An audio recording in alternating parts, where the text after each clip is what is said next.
I am. I'm Martinez. My name is Itzell, and it's Favorites Fridays, Anime Edition, episode 13. And today's anime is Skip B. So let me look at the character names real quick.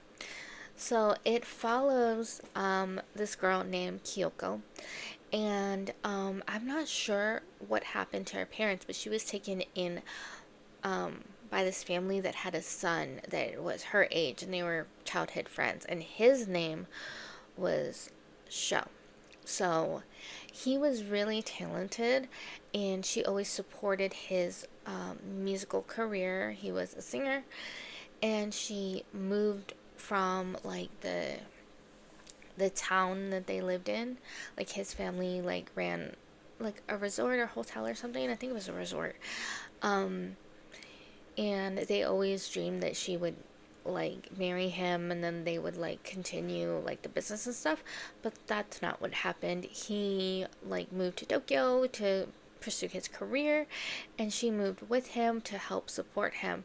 But get this, she was working, she wasn't in school, she was working, I don't know if it was just one job or multiple jobs to pay the rent. He wasn't even paying the rent. He was already making money as a musician, and she was doing all of that. She was paying the rent. She was like cleaning up after him, like making sure he's fed, like everything. He didn't appreciate her at all. And like he like threw her out because like she was beneath him or whatever. She had nothing. So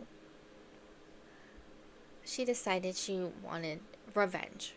She decided she wanted to become his competition.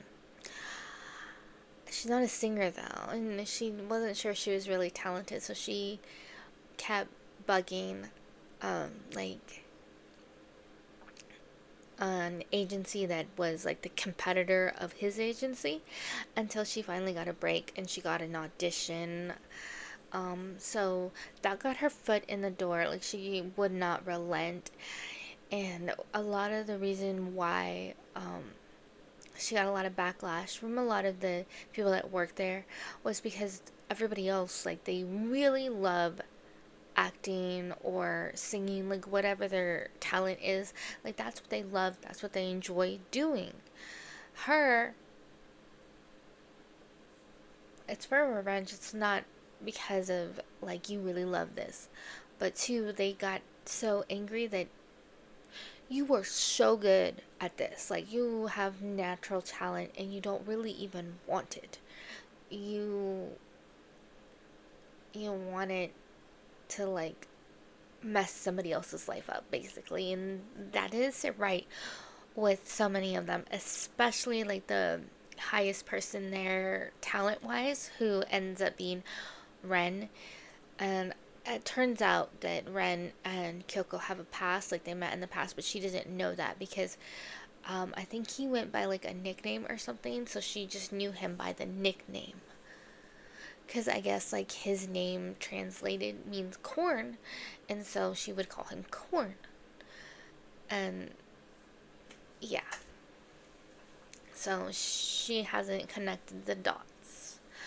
Um, but yeah, so he is a few years older than her. She is underage, so he keeps his distance. Like he wants her to succeed. He remembers her. I don't know if he remembered her right away, but like he has strong feelings for her. I think she has feelings for him, and it turns out Sho also has feelings for her. Um, but it's like this like love triangle. Like, she used to love Sho, now she hates his guts because he treated her like crap, which valid. Um, like, he took her for granted. So yeah. Um, before she like really got going in the like the agency, and like she's not fully signed, like they have her like she's a part of it, but she has to like gain so many points to like move up to like have an agent and everything, so she's working on it. She has had like little acting gigs here and there. It's her and another person that are in that squad, and they had to wear these pink jumpsuits. Um, where they both are very talented, but they just need more experience, and they are far too green to like fully be in that world yet, but they're getting there and they're doing their best. And yeah, so it basically follows her journey. And oh yeah, I got distracted. Before she fully got her foot in the door, right? She was taken in by this couple. They have a ramen shop, and she was working for them, and like she couldn't do all of it. Like the agency wanted her to go to school, and she couldn't be with the agency and work, so they let her know like pursue your dreams, go to school, and like we got you, kind of thing. I'm not sure if she'll still help out. I can't remember, but they kind of view her like a daughter. Like they don't have any children of their own that I'm aware of, unless they're growing out of the house. So they treat her like a daughter, and they just want the best for her. And like she's an orphan, she didn't have her parents, so I think it's great that somebody's looking out for her well-being. Um, yeah. So I think it's interesting that even though she went into it specifically to ruin shows like life and career and blow them out of the water, that she found her calling. Like she loves acting, and she's getting really passionate about acting. And yeah, like she ends up booking a show um and working with Ren, and I think it's like a nice dynamic to see them work together. And yeah, she was getting a little bit of backlash on her character. Like she's really good, and it's not that she was doing necessarily bad. It's just the show that she was doing ended up being a remake. So the woman that had her character originally is playing her mother, and she was getting angry with her because she wasn't portraying the character like she did back in the day. And it was hard for her to understand that times are changing, and you don't have to play the character the same way. You can convey the same feelings differently. So yeah, like this show had to do with like these two sisters, and one's a black sheep and one is like, golden child. But the black sheep, I don't know if it was a sister or cousin, like gave her this nasty scar because of jealousy. So the in the old like show, she'd covered it up. She always had her hair in her face to cover the scar. Well, Kyoko decided to like cut off her hair and make it kind of like a pixie cut, so the scar is visible. So it shows the character, but in a different light. Like the other way, it was showing like you're ashamed of the scar, and this one, it's like, look at what you did to me, like very in your face. And I honestly liked the portrayal. Both were good, but yeah, like things can evolve, and that's okay. And eventually everyone like got on board, and it was like make or break her like career kind of thing. Like if they decided, no, we're not going to do this, ugh, it would have hurt her significantly. But the fact that she was supported eventually, like it was like a really great step in her career.